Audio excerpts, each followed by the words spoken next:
நம்மளை பார்த்தா 4 பேர் துவா செய்யணும். நல்ல புள்ளப்பா. நபிகள் நாயகம் ஸல்லல்லாஹு அலைஹி வஸல்லம் துவா செய்தாங்க. யாருக்கு? அப்துல்லா இப்னு அப்பாஸ் ரலியல்லாஹு அன்ஹு அவங்களுக்கு.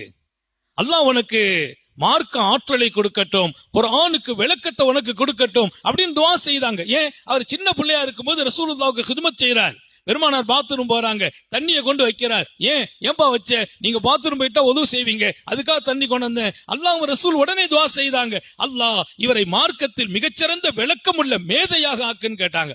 அந்த துவா பலிச்சிச்சு. இன்னைக்கும் உலகத்தில் மாபெரிய மேதை அப்துல்லா இப்னு அப்பாஸ். குர்ஆனுக்கு விளக்கம் சொல்லணுமா, அவங்க தான் முதல் இடம். அவங்களுக்கு பேரு ரயீசுல் முஃபஸ்ஸிரீன், திருக்குர்ஆன் விளக்கம் சொல்பவர்களுக்கெல்லாம் தலைவர்.